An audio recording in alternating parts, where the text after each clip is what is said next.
Hello friends, स्वागत है आपका मेरे यूट्यूब चैनल पे। मैं क्लास 10 के लिए एक्सरसाइज 1.1 क्वेश्चन नंबर 5 लेकर फिर से आपके पास आ गई हूँ। कोशिश करूंगी कि आपको अच्छे से समझ में आए। चलिए चलते हैं क्वेश्चन की ओर। चेक वेदर 6 पे power n can and with the digit 0 for any natural number n, है ना।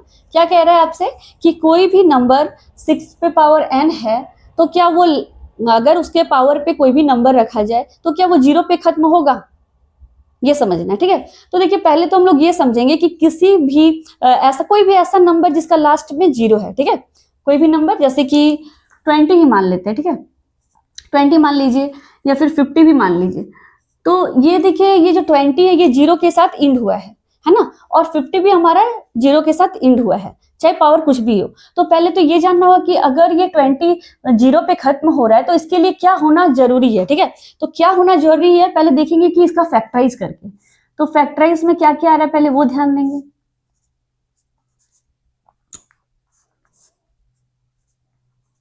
ठीक है, तो क्या क्या आया है, 2251 है ना। तो 225 तभी ये 0 पे खत्म होगा। अब 50 का भी ट्राई करके देखेंगे। तो सबसे पहले छोटे नंबर से लेते हैं, इसलिए 2 से ले रहे हैं। हाँ, तो इस तरह से कोई भी नंबर आप देख लीजिए जो 0 पे खत्म होता हो। ठीक है, कोई भी ऐसा नंबर जो 0 पे खत्म होता हो, उसका फैक्टर आप ध्यान दीजिएगा कि वो 2 या 5 ही होना चाहिए, तभी खत्म होगा। क्या क्या होना चाहिए, 2 और 5, तभी वो नंबर 0 के साथ खत्म होगा। तो अब हम समझते हैं 6 पे पावर n के लिए क्या करना है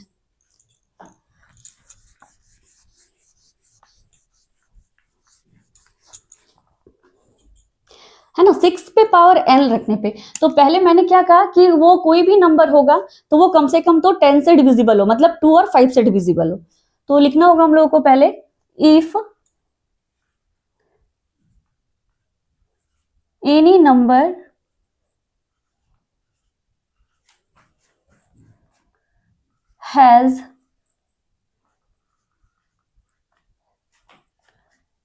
has last digit 0, then it is divisible by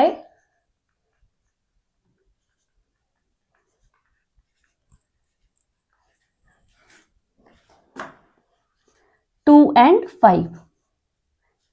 क्या कहा मैंने कि अगर कोई नंबर का लास्ट डिजिट 0 होगा तो वो जरूर ही 2 या 5 से 2 एंड 5 से डिविजिबल होगा। ठीक है, तो अब देखेंगे हम कि क्या 6 जो है 2 या 5 से डिविजिबल होगा।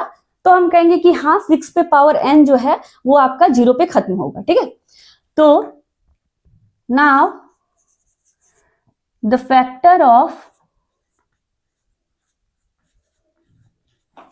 now the factors of 6 is equal to, क्या होगा, 6 का फैक्टर क्या आएगा, 2 एंड 3 है ना। 6 का फैक्टर निकाल के दे, 2 एंड 3 आएगा, 2 into 3।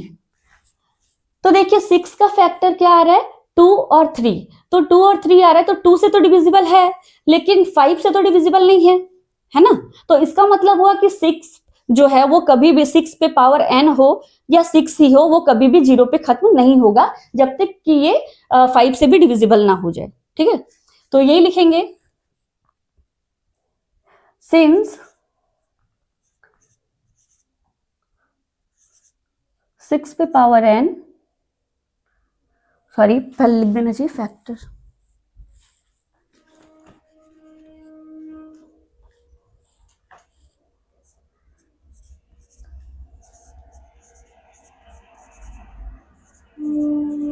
since the factors of 6 पे power n is equal to 2 into 3 पे power n and it is divisible and it is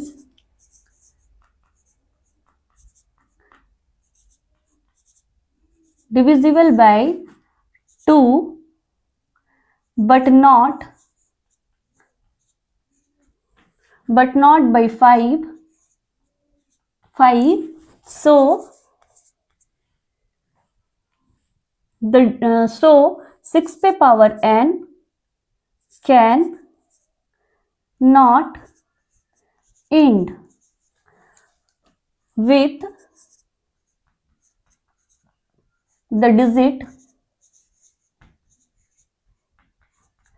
0 for any natural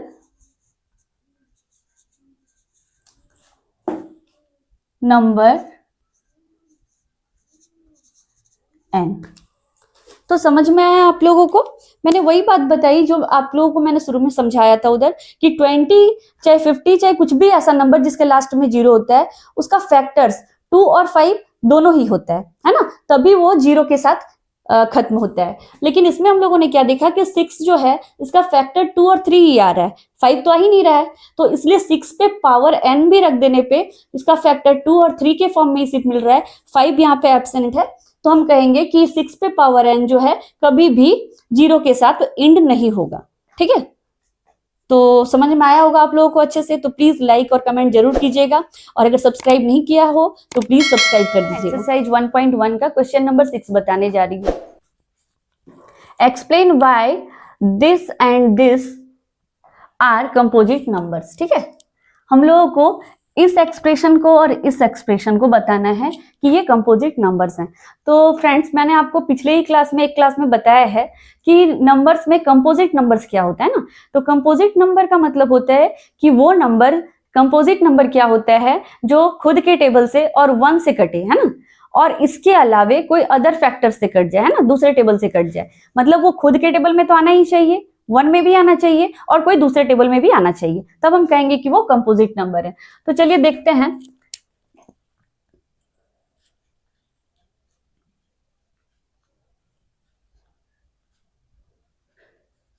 पहले हम इसे ध्यान से देखते हैं कि ये क्या है। ठीक है, 7 इंटू 13, 11 इंटू 13 प्लस 13। ठीक है, तो आप देखिए यहाँ पे प्लस के लेफ्ट साइड और प्लस के राइट साइड में 13 कॉमन है दोनों में, है ना। तो अगर कॉमन है तो हम इसमें 13 कॉमन ले सकते हैं। अब जो बच जाएगा हम लोग उसको ब्रैकेट में लिखेंगे। ठीक है, मैंने क्या कहा, प्लस के लेफ्ट साइड और प्लस के राइट साइड 13 कॉमन है, तो दोनों में शामिल है, तो हम 13 को कॉमन ले लेंगे।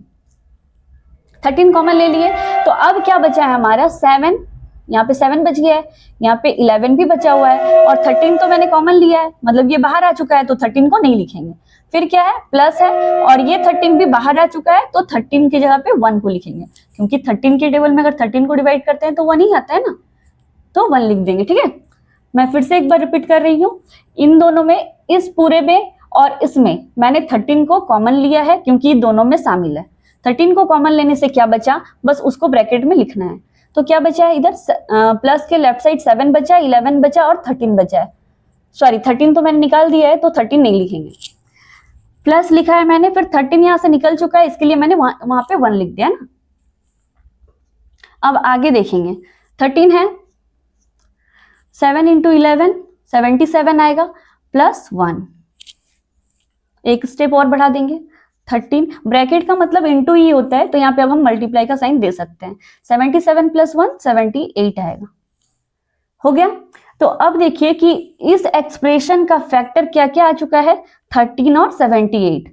ठीक है, 13 और 78 इसको रहने देंगे। अब हम लिखेंगे कि ये पूरा एक्सप्रेशन जो आपने देखा था, ये 1 के टेबल में तो आता ही, और जो खुद है वो तो रहेगा ही, है ना। तो इसके अलावे क्या फैक्टर्स आपको मिला है, देखिए अच्छे से।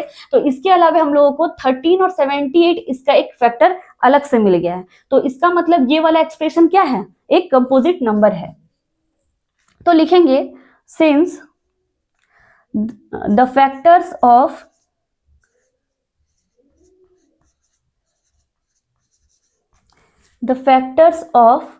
this expression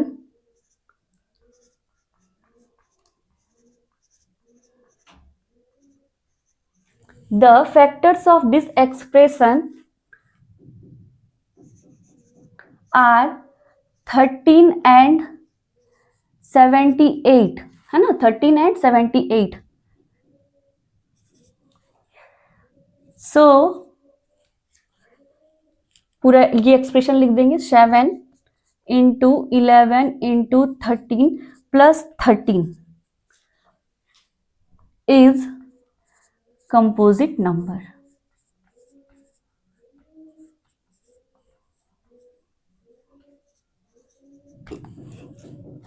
आ गया समझ में? इस एक्सप्रेशन का दो फैक्टर अलग से आया है जो 13 और 78 है, इसलिए हम इसे कंपोजिट नंबर कहेंगे। अब हम इस एक्सप्रेशन को देखेंगे, है ना, क्या है, तो 7 into 6 into 5 into 4 into 3 into 2 into 1 plus 5, ये है।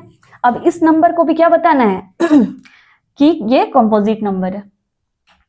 तो देखिए इसमें भी प्लस का साइन है, तो प्लस के लेफ्ट साइड और प्लस के राइट साइड देखेंगे कि अगर कुछ कॉमन मिल जाए, तो देखिए कि 5 और इस साइड भी है 5, मतलब 5 जो है दोनों में कॉमन है, तो हम इसको अलग से रख लेंगे, मीन्स कॉमन लेंगे। तो अब जो बच गया है उसको हम लोग ब्रैकेट के अंदर लिख देंगे। तो 5 को अगर हम लोगों ने बाहर निकाल लिया है तो क्या क्या बचा हुआ है, प्लस के लेफ्ट साइड क्या बचा है उसे लिखेंगे पहले,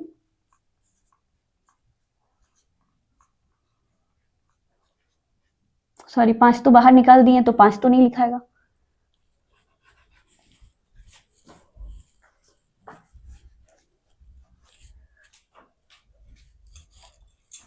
7 हो गया, 6 हो गया, 5 मैंने बाहर निकाल दिया इसलिए 5 को नहीं लिखना होगा, 4 बचा, 3 बचा, 2 बचा और 1 बचा है, प्लस 5 यहां से भी बाहर निकल गया है तो यहाँ पे 1 लिखेंगे।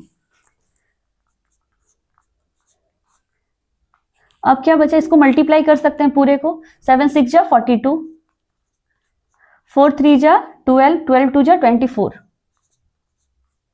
प्लस में 1 बचा है।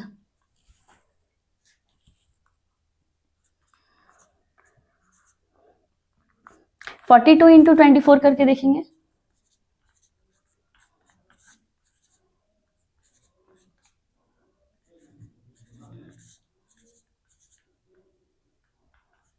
वन 1008 प्लस 1 भी है, 5, ये ब्रैकेट हटाने के लिए हम लोग को इंटू का साइन यूज करते हैं, 1009 हो जाएगा। तो देखिए इस एक्सप्रेशन, इस पूरे एक्सप्रेशन का भी फैक्टर क्या क्या बाहर आ गया, है ना, इस एक्सप्रेशन का फैक्टर उसके अलावे 5 इंटू 1009 दो फैक्टर्स आया है बाहर। इसका मतलब कि इन दो, अगर ये दो फैक्टर्स इस नंबर के हैं तो ये कौन सा नंबर होगा, कंपोजिट नंबर। मैंने कहा था कि कंपोजिट नंबर वो नंबर्स होते हैं जिसका जो खुद के टेबल में आएगा, 1 के टेबल में आएगा और इसके अलावे कोई भी टेबल में आना जरूरी है। तो देखिए ये 5 और 1009 के टेबल में भी आता है, तो इसका मतलब ये क्या हो गया, कंपोजिट नंबर है। तो लिखेंगे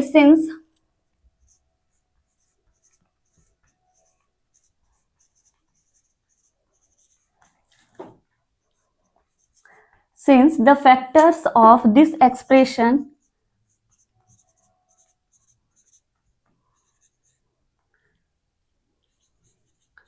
are क्या था, 5 and 1009, so 7 into 6 into 5 into 4 into 3 into 2 into 1 plus 5 is a composite number.